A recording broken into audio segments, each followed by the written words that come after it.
وتهون بها الأمور برحمة منك يا عزيز يا غفور وعلى آله وصحبه وسلم. سبحانك لا علم لنا إلا ما علمتنا إنك أنت العليم الحكيم. سبحانك لا رحم لنا إلا ما فهمتنا إنك أنت الجواد الكريم. أما بعد, Hadratul Mukarramin wal Mukarramin yang mulia, para ustaz, guru yang tidak bisa saya sebutkan satu persatu, namun tidak mengurangi rasa hormat dan ta'zim saya pada beliau-beliau. Yang terhormat Ketua DKM Musyawarah Hidayah, ada doanya? Alhamdulillah. Para tokoh, para orang tua, para kesepuhan, hadirin hadirat, jamaah sekalian yang dimuliakan Allah Subhanahu wa taala. Jadi saya bilang hadirat-hadiratnya ada ini? Ada ya? Bapak-bapak semua ini ya? Mungkin ibu-ibunya di rumah insyaallah ada yang menanda.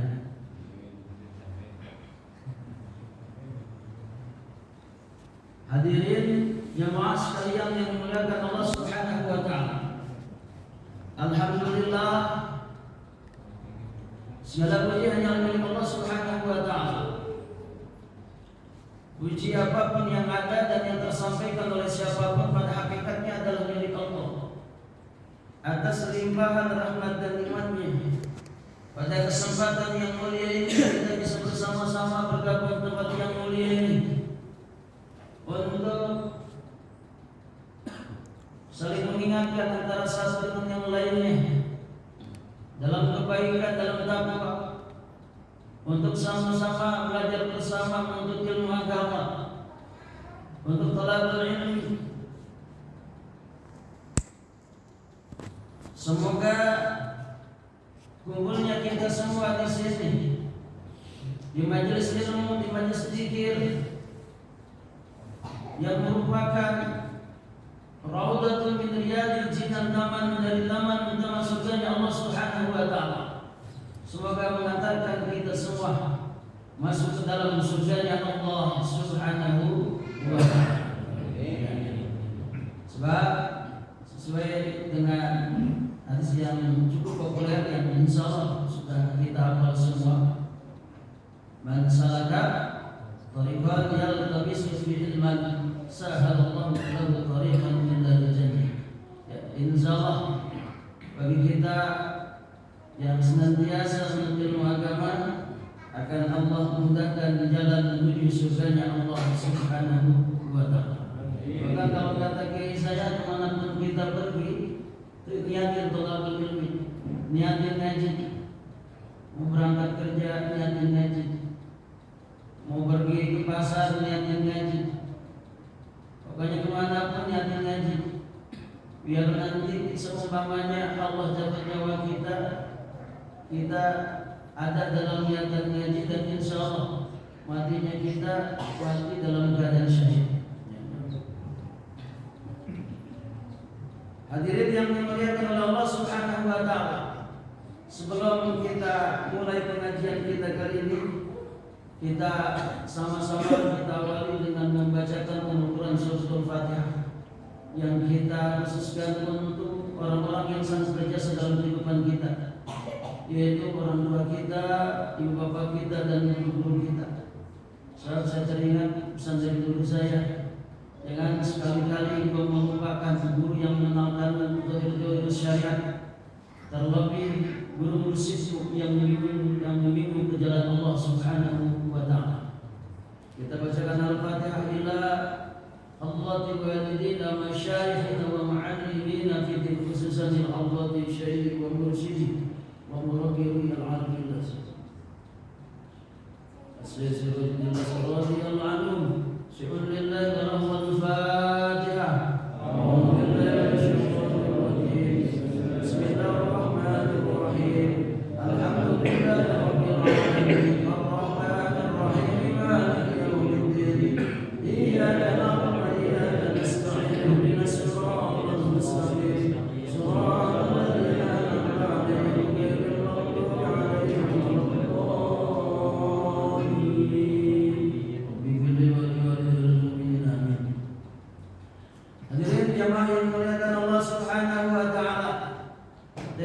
kita kali ini sesuai dengan pesanan dari TKI meneladani ya, meneladani kisah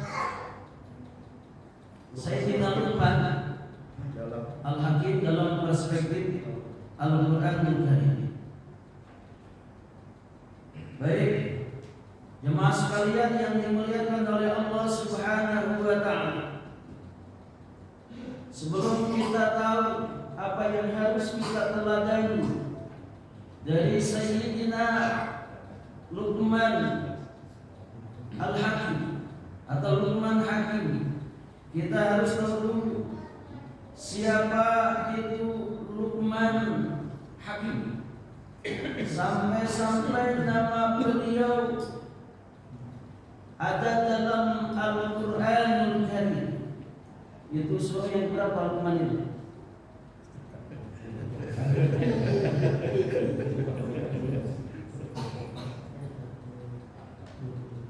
Kalau nggak salah surah yang ke 31 ya.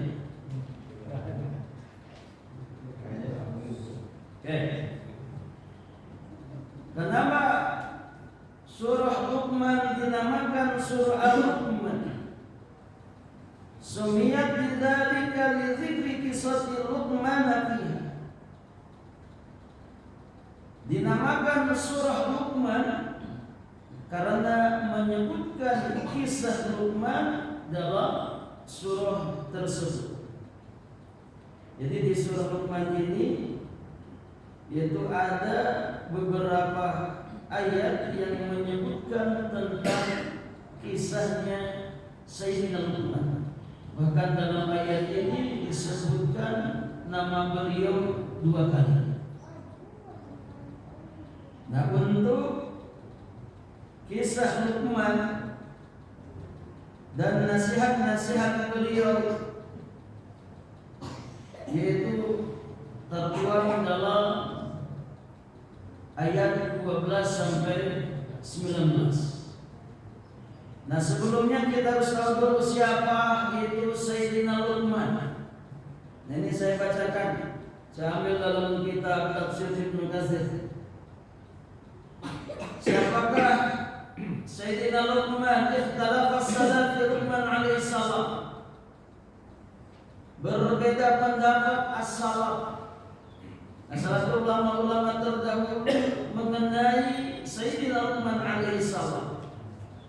Hal kana nabiyan aw 'abdan shalihan min ghairi nubuwwah. Apakah Luqman itu seorang nabi atau seorang hamba yang soleh tanpa predikat nabi? Jawabannya gimana? Dalam hal ini yaitu ada 2 pendapat dan al-aksarun ala sani.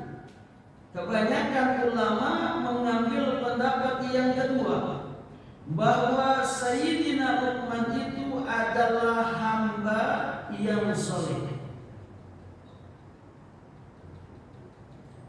Bahkan diriwayatkan dari Ibnu Abbas, kata beliau bahwa Luqman itu abdan habasyian najaran, yaitu seorang abdan, yaitu seorang budak Habasyah yang orang Habasyi, najaran tukang, yaitu tukang kayu. Jadi sebetulnya Sayyidina Luqman ini adalah ya orang biasa. Atau diriwayatkan dari yang lain bahwa Sayyidina Luqman itu adalah abdan habasyian ghalidus syafatain musafahal qadamain qadiyan ala bani Israil. Wa Sayyidina Luqman itu seorang hamba yang orang Habasyi. Habasyi itu mana Habasyi? Ya. Orang Habsyah, orang Ethiopia. Tapi di mana itu? Hah? Jauh ya? Ya, kalau misalnya di Afrika lah ya. Keadaannya itu bibirnya tebal,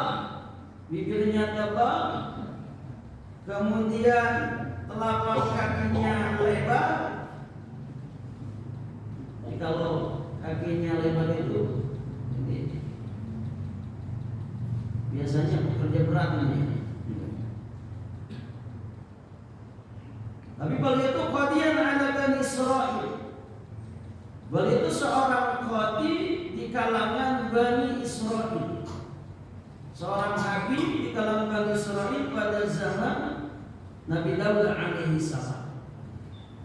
Nah sekarang permasalahannya kenapa beliau itu mendapatkan derajat yang tinggi dari Allah Subhanahu wa ta'ala. Bahkan kalau lihat kulitnya aja katanya abdan aswad, ya seorang yang berkulit hitam. Ya namanya orang Afrika biasanya berkulit hitam. Nah kenapa beliau mendapatkan derajat yang tinggi dari Allah Subhanahu wa ta'ala? Nah di sini yaitu pernah ada seorang laki-laki, dalam suatu riwayat ada seorang laki-laki yaitu berdiri di hadapan Sayyidina Luqman. Artinya di sini ada cerita ada seorang laki-laki berdiri di hadapan Sayyidina Luqman. Kemudian laki-laki itu bertanya, si laki-laki ini memang kenal sama Sayyidina Luqman. Cuma untuk memastikan, kata laki-laki ini, anta Luqman, apakah engkau Luqman? Kata Sayyidina Luqman, iya. Anta abdun Banil Hashas, apakah engkau seorang hamba dari Bani Hashas? Kata Sayyidina Luqman, iya. Anta ra'il ghanam, engkau pengembala kambing? Iya. Jadi pengembala kambing. Sayyidina Luqman ini sama seperti dulu Rasulullah sallallahu alaihi wasallam. Ya. Antal aswad, kata laki-laki itu bertanya kembali, antal aswad engkau hitam. Jadi kita tahu itu ditanya hitam. Apa jawabannya? Kata Sayyidina Luqman, amma sawati fadhahir. Adapun hitam itu ya jelas memang hitam. Ya. Bahasa sininya pakai tegasan segala. Terus kata Sayyidina Luqman, faman ladzi yu'jibuka min amri, faman ladzi yu'jibuka min amri, maka apa yang membuatmu heran dari urusanku? Jadi artinya mungkin keadaan Sayyidina Luqman dengan keadaan sekarang berbeda. Jadi mungkin dulu orang biasa, sekarang orang yang luar biasa. Bagaimana luar biasanya? Kata orang si laki-laki itu, ya, wat nasi basata, yaitu orang-orang banyak, ya banyak duduk di hadapan Sayyidina Luqman. Bahkan waqasyuhum baba, itu banyak orang yang berdesakan di pintunya Sayyidina Luqman. Waridahum biqaulika, dan mereka itu terhadap ucapanmu. Jadi katakan dulu orang biasa, sekarang orang biasa, sekarang katakanlah sudah jadi ulama, ya, yang orang-orang banyak meminta nasihat kepada beliau, ya bahkan orang-orang sampai berdesakan, dan nasihat-nasihat beliau itu diterima oleh umat, oleh masyarakat. Nah, kok bisa terjadi seperti ini? Kata si laki-laki itu, apa jawaban dari Sayyidina Luqman? Ya bena akhi, in sita ila ma aqulu laka kuntu kadzalika. Wahai anak saudaraku, kalau engkau mendengarkan apa yang akan aku ucapkan, maka engkau pun akan dapat seperti itu. Jadi artinya kalau kita ingin seperti Sayyidina Luqman, ya harus melakukan apa yang pernah dilakukan oleh Sayyidina Luqman. Ya, kita pun sama. Ya, supaya kita mendapatkan derajat yang tinggi dari Allah Subhanahu wa taala, ya kita amalkan apa yang pernah diamalkan oleh Sayyidina Luqman. Apa kata Sayyidina Luqman sampai Sayyidina Luqman mendapatkan derajat yang tinggi dari Allah Subhanahu wa taala? Qala Luqman, berkata Luqman, ini kiat-kiatnya. Qaddi basari. Yang pertama, ini jawaban Sayyidina Luqman kepada laki-laki yang temannya itu. Yang pertama adalah qaddi basari. Aku menundukkan pandanganku. Artinya menundukkan pandangan kita terhadap perkara-perkara yang diharamkan. Ya. Apalagi di bulan puasa ini, ya. Di bulan puasa hati-hati pandangan kita harus kita jaga. Jangan sampai pandangan kita, ya, yaitu merusak nilai-nilai ibadah puasa kita. Apalagi yang kerjaannya megang HP mulutnya. Kalau udah megang HP kan apa bayangnya?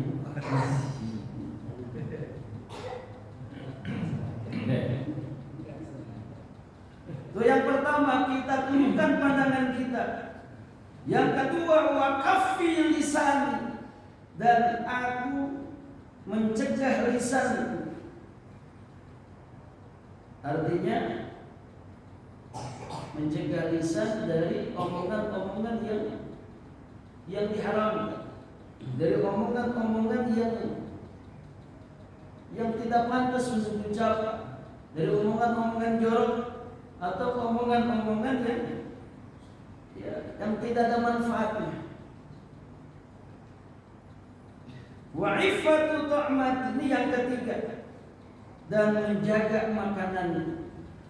Artinya makanan-makanan yang dimakan oleh Sayyidina Luqman itu adalah jauh dari makanan-makanan yang tidak halal. Makanan-makanan yang diharamkan oleh Allah Subhanahu wa taala. Yang keempat, wa hifdzi farji, dan aku menjaga farji. Artinya jangan sampai farji kita, kemaluan kita, yaitu melakukan perbuatan yang diharamkan oleh Allah Subhanahu wa taala seperti berbuat zina dan lain sebagainya. Wa qawli bisidqi, dan ucapanku dengan benar. Artinya Sayyidina Luqman ini selalu berkata benar, selalu berkata jujur. Wa wafa'i bi ahdi, dan aku memenuhi janji. Artinya setiap Sayyidina Luqman itu dia punya janji mesti dia penuhi. Wa tikrimati dhaifi, dan aku memuliakan tamu. Setiap ada tamu yang datang ke rumahnya Sayyidina Luqman, pasti itu dihormati, pasti dimuliakan, disambut dengan sambutan yang luar biasa. Ya, bahkan tradisi di pesantren itu, kalau kiai saya kalau setiap ada tamu, ya, kalau memang dia tidak puasa itu mesti suruh makan. Ya, jadi kalau ingin makan gratis datang aja pesantren. Ya, mengikuti teladannya Nabi Ibrahim kan begitu luar biasa, ya, dalam menjamu tamu itu, sampai Nabi Ibrahim itu dijuluki sebagai Abu Dhaif, ya, bapaknya tamu, karena penghormatan terhadap tamunya luar biasa sampai menyembelih apa itu, ya, nyembelih sapi, ya, kalau sekarang berkambing gitu ya. Oke, wahidni jari. Apalagi yang dilakukan oleh Sayyidina Luqman, wahidni jari, dan menghormati tetangga. Artinya sama tetangga aku, sama tetangga baik. Ya, saling menghormati antara tetangga, saling menjaga antara tetangga. Dan yang terakhir adalah wa tarki ma la ya'ni, dan meninggalkannya aku terhadap sesuatu yang tidak ada perlunya. Jadi itu ditinggalkan oleh Sayyidina Luqman.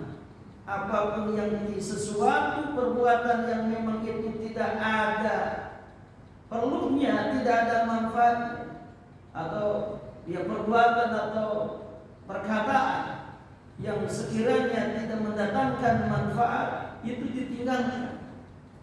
Atau dalam riwayat lain as-sumtu amma la ya'nini, yaitu diam dari sesuatu yang tidak ada manfaatnya, atau tidak ikut campur terhadap sesuatu yang bukan urusannya.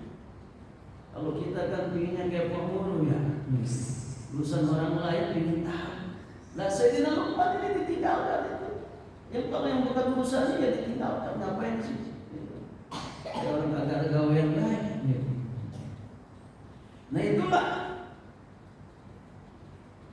perbuatan-perbuatan atau amalia-amalia Sayyidina Luqman yang beliau lakukan sehingga beliau mendapatkan ya derajat yang tinggi dari Allah Subhanahu wa taala. Fadzakal ladzi sayyarani ila ma tara. Ini ucapan terakhir kepada temannya itu. Fadzakal ladzi, maka itulah ya kiat-kiat sayyarani ma la tara, yang menjadikan aku seperti apa yang kulihat sekarang. Jadi apa yang kiat-kiat yang tadi disampaikan oleh Sayyidina Luqman kepada sahabatnya tadi, mungkin ya atau ya teman lama atau memang orang lain yang pernah melihat Sayyidina Luqman dulu sama sekarang berbeda. Maka disampaikan ya kiat-kiatnya kenapa Sayyidina Luqman sekarang menjadi orang yang luar biasa. Jadi memang untuk mendapatkan sesuatu yang luar biasa, kata guru saya itu ya, maka ya kita harus menjadi orang yang luar biasa. Sesuatu yang luar biasa kita akan dapatkan kalau kita biasa-biasa saja.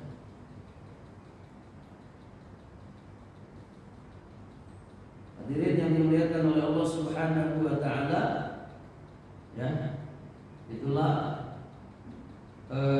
amalia-amalia yang pernah dilakukan oleh Sayyidina Luqman. Ya, semoga kita pun itu bisa meneladani dari amalia-amalia yang dilakukan oleh Sayyidina Luqman. Baik,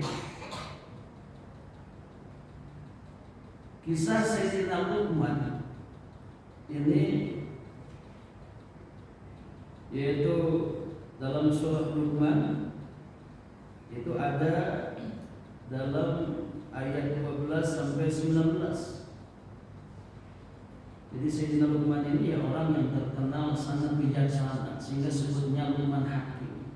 Hakim itu kan orang yang sangat bijaksana, ya, hingga kisah keteladanan beliau itu tercantum dalam surah Luqman itu sendiri.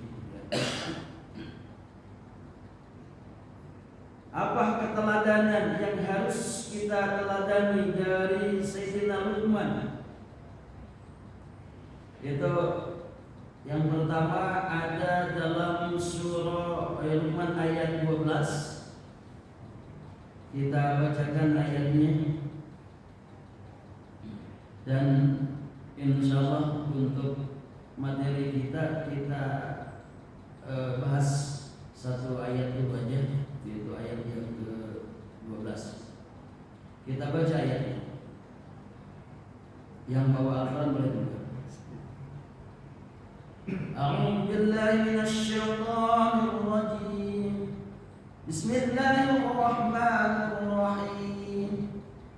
Wa laqad atayna Luqmanal hikmata an yashkur lillah wa man yashkur fa innama yashkuru li nafsihi wa man kafara fa innallaha ghaniyyun hamid. Ada hadis itu Pak, dapat baca Pak, biar tahu semua. Yang artinya, dan sungguh telah kami berikan hikmah kepada Luqman, yaitu bersyukurlah kepada Allah, dan barang siapa bersyukur kepada Allah, maka sesungguhnya dia bersyukur untuk dirinya sendiri. Dan barang siapa tidak bersyukur atau kufur, maka sesungguhnya Allah Maha Kaya, Maha Terpuji. Baik, saya artikan dalam pesantren begini. Walaqad atayna Luqman al-hikmata walaqad. Ini la amaqad, itu artinya sama-sama sungguh. La sungguh pada sungguh. Cuma kalau terjemahan terus artinya sungguh cuma satu doang. Walaqad, dan sungguh atayna, memberikan kami. Ya, nah di situ adalah kami, yaitu Allah Subhanahu wa taala. Allah membilang kami, membilang saya, terserah Allah. Tapi ketika dalam ayat Al-Qur'an di situ bahasanya ataina, bahasanya pakainya kami, di situ ya tetap ada proses dari manusia itu sendiri untuk mendapatkan apa yang dicita-citakannya. Dan sungguh memberikan kami Luqman kepada Luqman al-hikmata, kepada hikmah. Hikmah itu dalam tafsir al-fahma wal ilma wa ta'bir, yaitu pemahaman, ilmu, dan ta'bir. Ta'bir itu ungkapan, itu hikmah. Yang pertama pemahaman, jadi pemahaman yang luar biasa ini Sayyidina Luqman. Kemudian ilmu, ilmu di sini adalah pengetahuan tentang agama, dan ta'bir, ta'bir itu ungkapan. Jadi ungkapan-ungkapan Sayyidina Luqman itu ya banyak diteladani oleh orang-orang sampai sekarang. Apa hikmah yang Allah berikan kepada Luqman? Anishkur lillah. Ini yang pertama. Andanya uskur, asal maknanya uskur. Jadi kalau diartikan satu persatu bacanya uskur. Kok dibacanya aniskur? Nah itu karena disambungkan. An asalnya an, kemudian uskur asalnya uskur.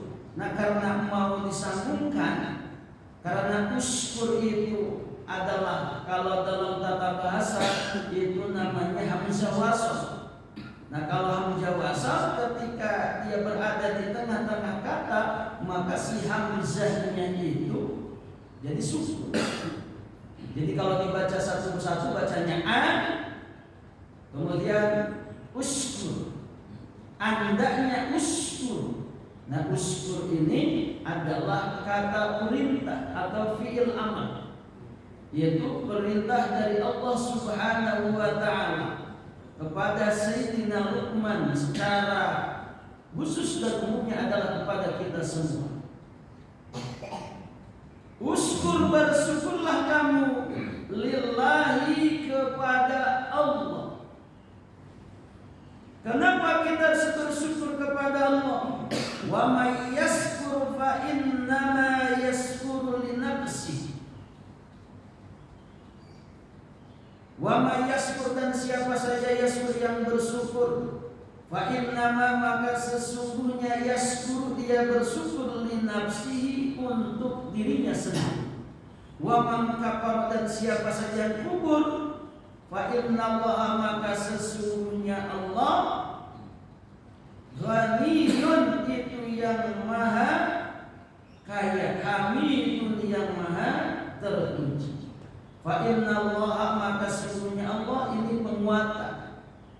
Inna itu sesungguhnya, ketika suatu kata, suatu perkataan diawali dengan inna, ini berarti perkataan yang serius, perkataan yang sesungguhnya, perkataan yang betul-betul terjadi. Fa innallaha, maka sesungguhnya Allah ghaniyyun, itu maha kaya. an khalqi dalam tafsirnya dari makhluknya. Hamidun yang terpuji, mahmudun yang dipuji atau yang terpuji fi sunnihi dalam perbuatannya Allah. Jadi Allah itu ghaniyun, maha kaya. Artinya Allah itu tidak butuh terhadap syukurnya kita, syukurnya manusia. Butuh nggak Allah? Lancar butuh. Manusia mau bersyukur mau tidak, Allah itu ya tetap maha kaya. Allah itu nggak butuh. Terus yang butuh siapa? Yang butuh adalah kita sendiri. Saat dikatakan wa may yashkur fa innama yashkur li nafsi, siapa yang bersyukur maka sesungguhnya ia bersyukur untuk dirinya sendiri. Jadi ketika kita bersyukur kepada Allah atas nikmat-nikmat yang Allah berikan kepada kita, maka pastinya kita itu ya bersyukur terhadap diri sendiri. Artinya manfaat, faidah, pahala dari syukur itu sendiri akan kembali kepada diri kita sendiri. Disinilah kita pentingnya bersyukur. Karena manfaat, keutamaan dari syukur itu sendiri semuanya akan kembali kepada kita. Sementara Allah kagak butuh. Kalau Allah merintah kepada kita untuk bersyukur, ya karena Allah sayang sama kita. Allah itu perhatian sama kita, Allah itu peduli sama kita. Cuman pertanyaannya, sayang gak kita sama diri kita? Nah kalau kita sayang sama diri kita, maka perintah Allah yang harus kita laksanakan. Nah di antara perintah Allah adalah kita diperintahkan untuk bersyukur, untuk berterima kasih kepada nikmat-nikmat yang Allah berikan kepada kita. Ini kalau dalam kitab ini bahwa nikmat Allah itu banyak sekali. Nikmat Allah itu luar biasa. Nikmat Allah itu terbagi kepada dua. Ada khassah, ada ammah. Ada yang khusus, ada yang umum. Nikmat yang khusus itu artinya diri kita sendiri yang merasakan secara langsung. Ada yang nikmat ammah, yang nikmat umum, siapapun bisa merasakannya. Nah, nikmat yang khusus itu seperti apa? Di antaranya adalah nikmatul iman wal Islam, nikmat iman dan Islam. Alhamdulillah Allah kasih kita nikmat iman, nikmat Islam. Ya. Sementara banyak saudara-saudara kita ya yang kafir, banyak yang non-muslim. Ini harus kita syukuri. Kemudian nikmatul wujud, yaitu nikmat adanya kita, nikmat dilahirkannya kita ke alam dunia ini. Dan alhamdulillah sampai sekarang kita masih ada. Kita masih dikasih usia yang panjang oleh Allah Subhanahu wa taala dalam keadaan sehat walafiat. Di saat banyak saudara-saudara kita yang sudah mendahului kita, yang sudah meninggal dunia. Dan alhamdulillah sampai saat ini terlebih kita harus bersyukur kita dikasih usia yang panjang oleh Allah sampai kita bisa bertemu kembali dengan bulan Ramadan sekarang ini luar biasa. Kemudian nikmat apa lagi? Nikmatul aqli wal ilmi, nikmat akal. Allah kasih kita akal. Ya, artinya Allah tidak jadikan kita makhluk-makhluk yang tidak berakal seperti hewan, binatang. Kemudian Allah kasih kita nikmat ilmu. Ya. Banyak saudara-saudara kita yang hidup dalam kebodohan. Kemudian Allah kasih kita nikmat rezeki. Ya. Apapun itu rezekinya, Allah kasih kita uang, Allah kasih kita kekayaan, Allah kasih kita kerjaan. Itu kan nikmat semua. Allah kasih kita nikmat sehat wa selamat, ya kasih nikmat sehat. Sementara banyak saudara kita yang sedang berbaring sakit di rumah sakit, yang sedang sakit di rumahnya. Alhamdulillah kita masih Allah kasih kita kesehatan. Allah juga kasih kita salam, nikmat salam. Sementara ada saudara kita yang mungkin kena musibah, ya mungkin dirinya kena musibah kecelakaan atau rumahnya atau kekayaannya dapat musibah dari Allah, entah itu kecelakaan, entah itu kebakaran. Belum kemarin ada kebakarannya. Gimana ya? Iya, seperti baturunannya. Nah itu, kita alhamdulillah masih Allah kasih kita selamat, ya. Kita selamat, keluarga kita selamat, istri kita, ya, anak-anak kita juga Allah kasih selamat. Kamu itu nikmat khusus, apalagi nikmat khusus nikmatul akli wasyurbi wan naum. Allah kasih kita nikmat makan, nikmat minum, nikmat itu nikmat semua kan ya kan? Apalagi itu ya pas buka puasa ya apa yang dikumpulin ya, padahal minum aja Allah kasih sudah. Nah itu nikmat-nikmat khusus yang memang kita sendiri merasakan. Apalagi nikmat tidur ya. Ini menang-menang naumus shaim ibadah, puasanya orang dalam bahasa ibadah tidur baik. Ya, yang nganggur kali. Jadi kalau memang ada hal yang bermanfaat ya lakukan, ya. Dan lain sebagainya, masih banyak nikmat-nikmat yang Allah berikan kepada kita yang secara khusus dan kita sendiri mungkin tidak bisa menghitungnya, tidak bisa menjumlahnya. Karena kata Allah, wa in ta'uddu ni'matallahi la tuhsuha. Dan kalau kamu sekalian menghitung nikmat Allah, la tuhsuha, maka engkau sekalian tidak bisa menentukan jumlahnya. Ya, coba aja itu, ya nggak bakal gitu.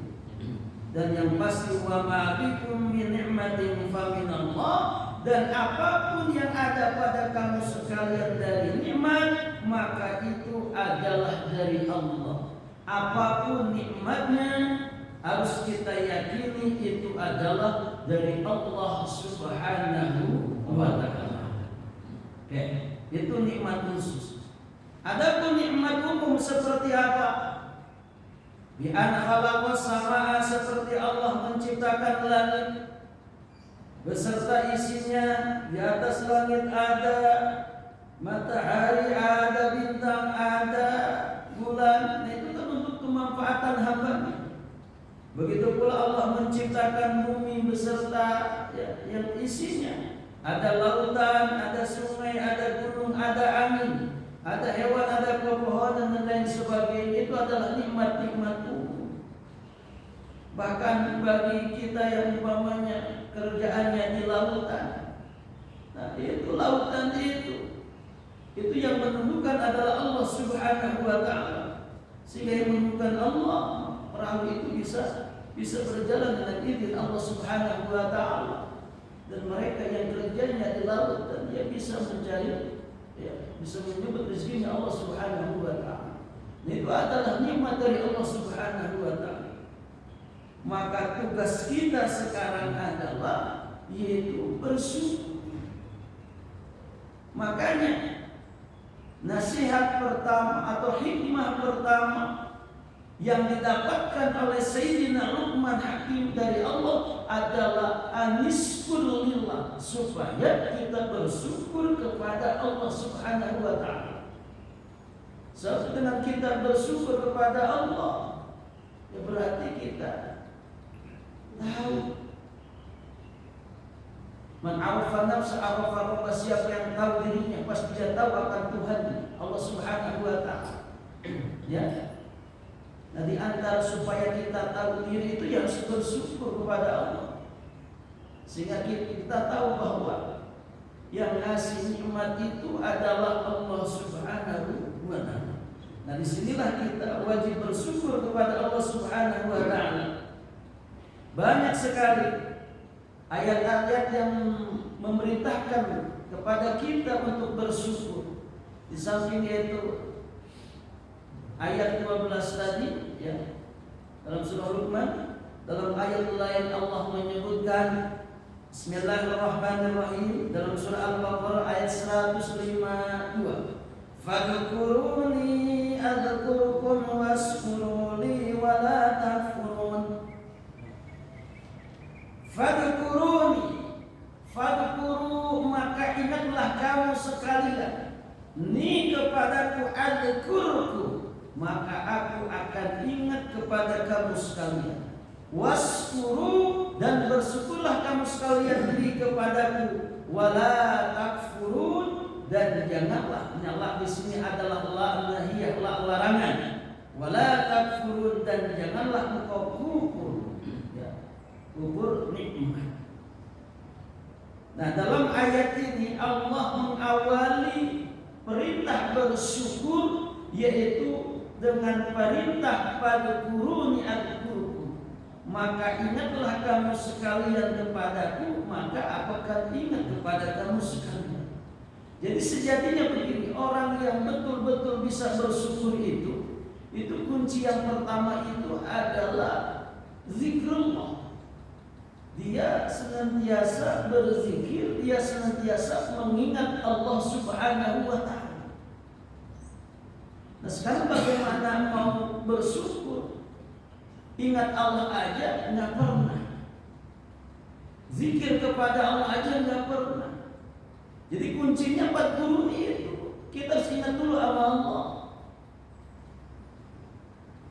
Ya, ingat bahwa yang memberikan nikmat itu adalah Allah Subhanahu wa ta'ala.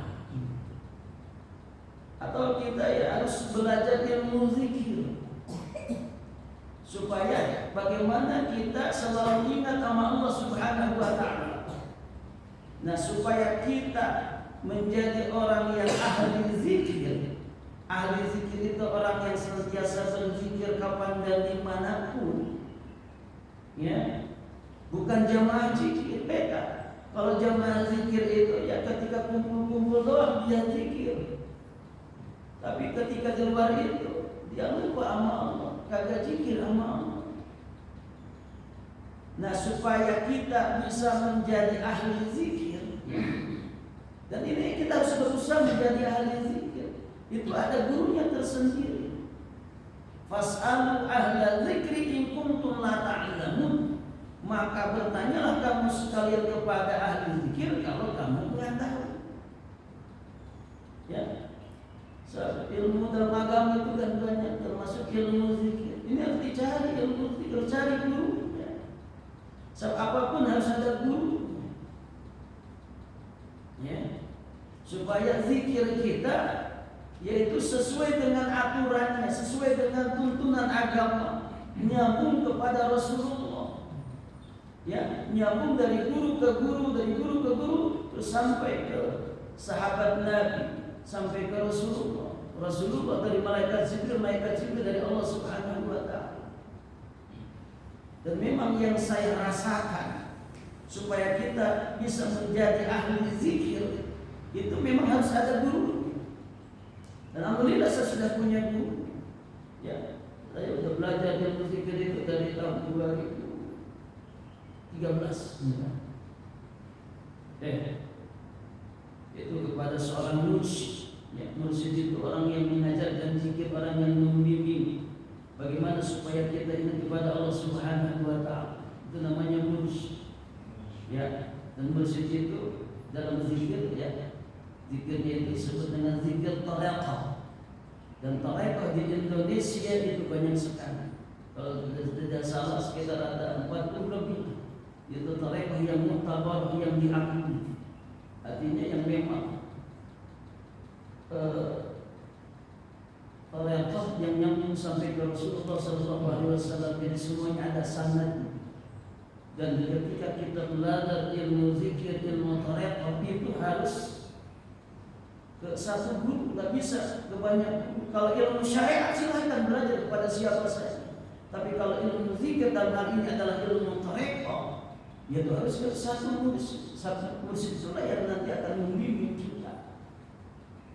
Ya, bahkan ada ngajinya, bukan hanya sekadar kita dilatih zikir, tapi ada ngajinya, ada kajiannya, ada kajian tauhidnya. Kalau di saya itu terkenal kajian tauhid yang tauhid, yaitu ada tauhid ilmiah, tauhid alamiyah, dan tauhid amaliyah. Ya, atau kajiannya itu cuma dua, yaitu kajian yang konsepnya yang pertama adalah kita ngaji inna lillahi wa inna ilaihi raji'un. Kemudian konsep yang kedua adalah man arafa nafsa awal. Itu ngaji. Begitu ngaji itu di bertahun-tahun. Kalau di kitab, kalau pakai kitabnya itu kitab hikam, ya. Ya, kitab tasawuf, kitab yang biasa dipelajari di pesantren-pesantren. Disinilah kita pentingnya kita punya guru zikir, biar zikir kita terarah. Ya.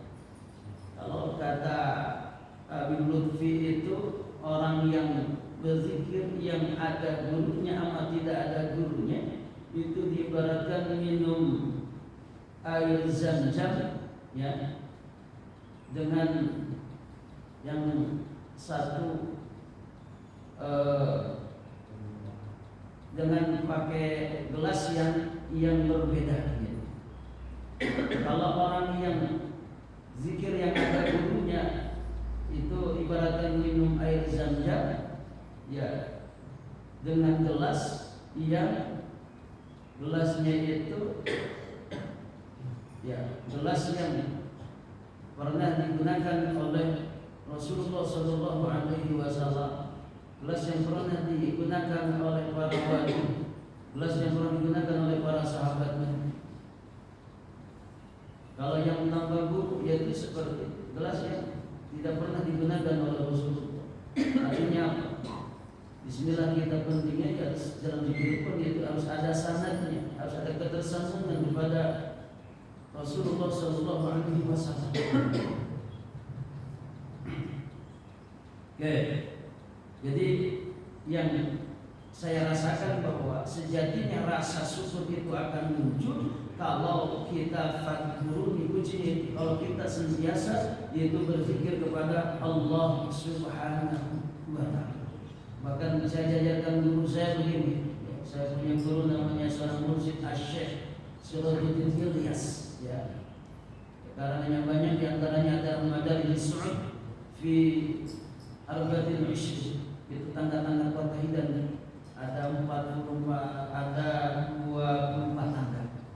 Nah, beliau mengajarkan kepada saya, ya kan, saking bahwa kita itu harus betul-betul mentauhidkan kepada Allah. Sampai ketika kita mau makan aja itu ada bahasa kata-kata seperti ini, ya Allah, mohon izin menikmati nikmat-Mu yang ada di makanan ini. Nah, itu kan kalau kita nggak zikir sama Allah, nggak mungkin bisa muncul kata-kata begitu. Dan ini kata-kata seperti ini hanya diajarkan oleh guru-guru mursyid. Sampai ada kata-kata muncul seperti itu kan luar biasa. Ya, supaya kita mengembalikan apapun kepada Allah Subhanahu wa Ta'ala. Mau makan kita ingat Allah, ya. Ya, sebelum berdoa kita ingat Allah kan. Ya Allah, mohon izin menikmati nikmat-Mu yang ada di makanan ini. Baru kita baca Bismillahirrahmanirrahim. Allahumma barik lana fima razaqtana wa qina adzabannar.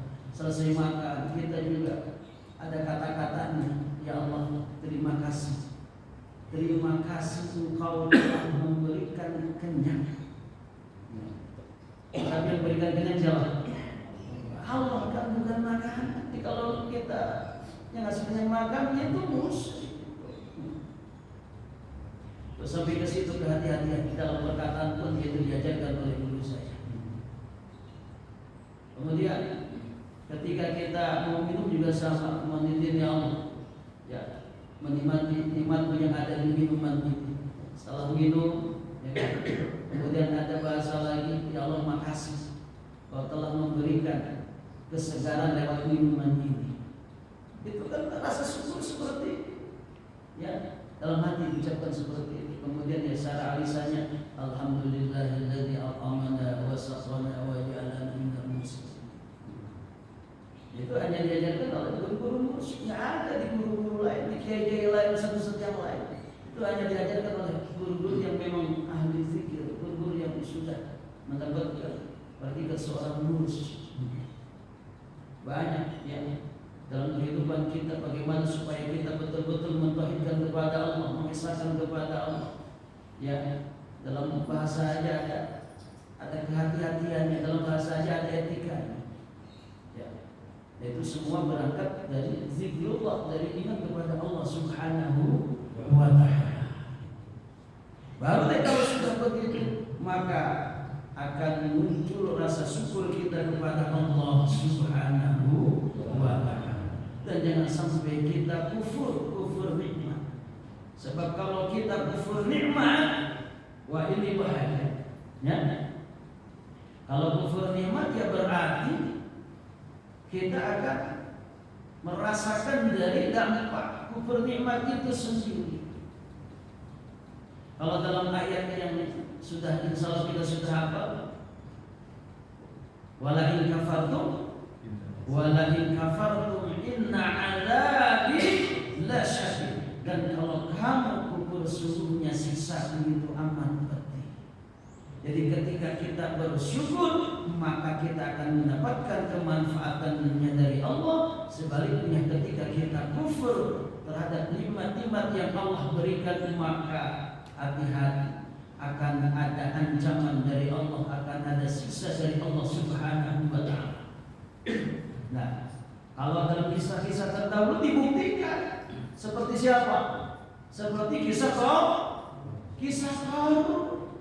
Qarun itu kan kufur nikmat, tidak bersyukur padahal nikmatnya luar biasa, kekayaannya melimpah ruah, ya, istananya megah, kendaraannya mewah, istri-istrinya wah. Nah, ya biasa ya. Kalau orang kaya ini kita jawab ya biasanya apa baik itu gitu. Oke. Tapi sayang, karena Qarun ini adalah orang yang kufur, yaitu ketika ada perintah dari Allah lewat Nabi Musa untuk mengeluarkan zakatnya, tapi dia tidak mengeluarkannya.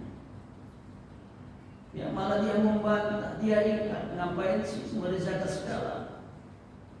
Ya, capek-capek gua umpamanya, hasil kerja payah gua umpamanya, lalu enak-enakan minta, itu kan kufur.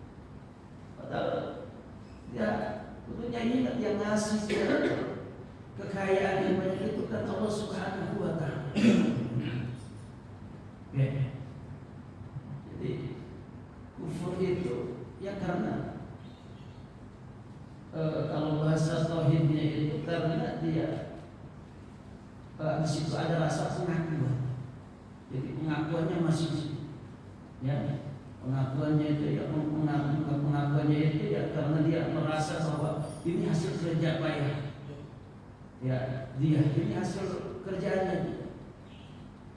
Ini hasil usahanya. Padahal itu pun secara syariat doang. Tapi pada hakikatnya adalah Allah kan yang ngasih. Jadi makanya ketika kita belajar tauhid itu, bagaimana kita menghilangkan rasa akunya itu. Ya. Sehingga kita jangan sampai merasa paling kaya, merasa paling hebat, merasa paling benar sendiri. Ya. Kalau orang sudah merasa, nah itu yang bahaya. Nanti akan muncul sifat-sifat tercela dalam hatinya, akan muncul penyakit-penyakit hati. Yaitu seperti tadi, muncullah penyakit yaitu bakhil, pelit, ya kan?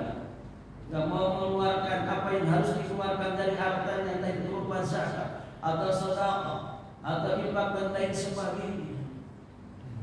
Jadi si Qarun itu kenapa dia tidak mau mengeluarkan zakatnya? Karena dia rasa pengakuan dalam dirinya itu masih karena dia merasa bahwa hartanya itu hasil jadi payah. Padahal itu adalah nikmat dari Allah Subhanahu wa Ta'ala.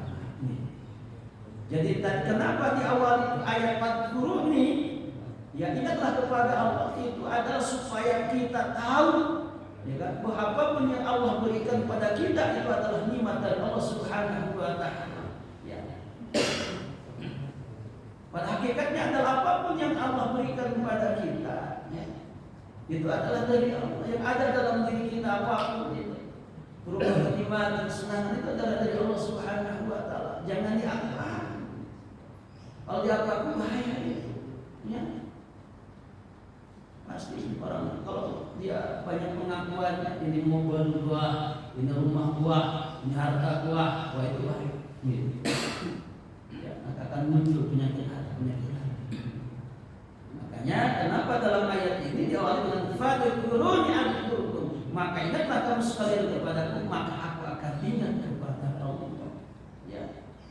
Ketika kita ingat kepada Allah, kita ingat kepada Allah pun akan ingat kepada kita. Artinya Allah Subhanahu wa Ta'ala akan memberikan, ya, yaitu ya, kalau kita syukur berarti la azidannakum, Allah akan menambahkan kenikmatan kita.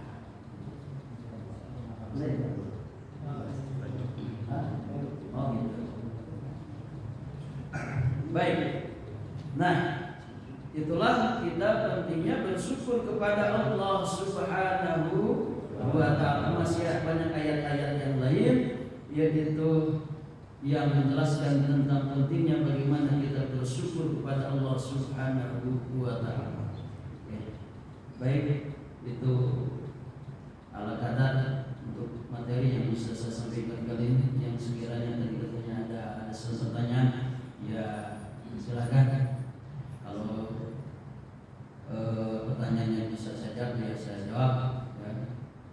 Kalau umpamanya yang sekiranya saya tidak bisa menjawabnya, ya nanti kita pending dulu. Ya silakan. Silakan pada para jemaah, Bapak mungkin ada yang ingin ditanyakan kepada guru kita mengenai materi ini.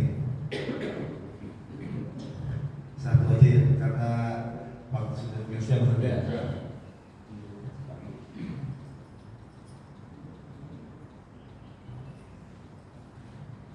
Gimana? Kalau nggak ada saya nanya nih. Alhamdulillah Ustaz. Ya siap. Ini Ustaz, di ayat yang 12 tadi kan Sayyidina Luqman bersyukur. Bisakah kita ini seperti Sayyidina Luqman? Terima kasih. Lebih hubungannya mohon maaf. Tadi dikatakan bahwa Sayyidina Luqman yaitu mendapatkan derajat yang tinggi, mendapatkan kemuliaan dari Allah Subhanahu wa Ta'ala. Karena kalau bahasa kita itu, ya, riyadahnya itu luar biasa, ya. Mujahadat nafsinya luar biasa. Amali-amali yang beliau lakukan itu luar biasa, dan tadi sudah disebutkan dalam cerita ketika ditanya seorang laki-laki, ya, kenapa Sayyidina Luqman mendapatkan kemuliaan seperti itu. Jadi banyak amali-amali yang beliau lakukan. Nah, kalau kita kaitkan dengan ayat, di antara hikmah yang Allah berikan kepada Sayyidina Luqman adalah yaitu ilmu syukur. Artinya supaya Sayyidina Luqman itu bisa syukur kepada Allah Subhanahu wa Ta'ala.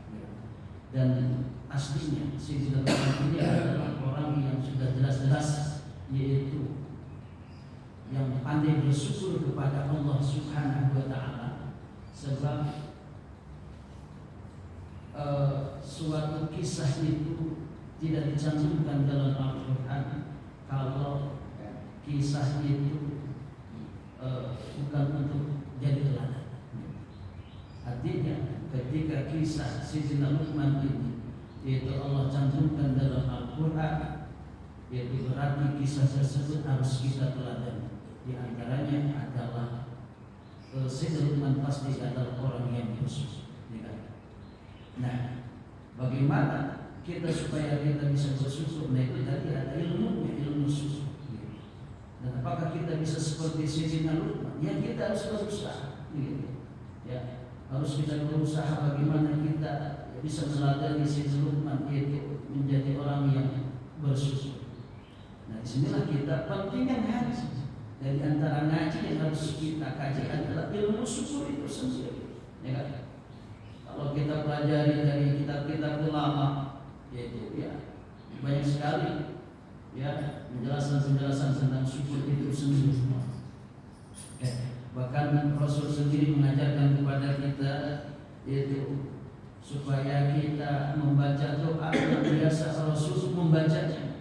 Di antaranya adalah Allahumma ij'alni syakura waj'alni sabura waj'alni fi 'aini saghira wa fi 'ainin nasi kabira. Apa katanya? Allahumma ij'alni syakura, Allahumma ya Allah ij'alni jadikanlah aku syakura, orang yang pandai bersyukur. Waj'alni sabura, dan jadikanlah aku sabura, orang yang bersabar. Waj'alni, dan jadikanlah aku fi aini, di dalam pandanganku saghira, yang kecil. Wa bi ayunin nasi kabira, dan dalam pandangan orang lain kabira, yang besar. Di dalam pandangan kita biasa-biasa saja, tapi dalam pandangan orang lain luar biasa. Ya. Seperti Sayyidina Umar itu dalam pandangan kita memang luar biasa. Tapi bisa saja dalam pandangan masing-masing biasa-biasa saja. Tapi di pandangan orang luar biasa. Tapi dapat kemuliaan dari Allah Subhanahu wa Ta'ala. Pertama, semoga Allah menjadikan kita orang yang bersyukur, orang yang bersabar. Jadi ada ilmunya lah. Istilah kita pentingnya ngaji. Ya. Itu kalau ya, ingin benar, ya, harus ngaji. Bahkan kita diperintahkan untuk menjadi sabar, ya sampai mati. Ya, sebab ilmu agama makin kita gali, ya orang yang ahli itu makin gali makin penasaran. Ya, bahkan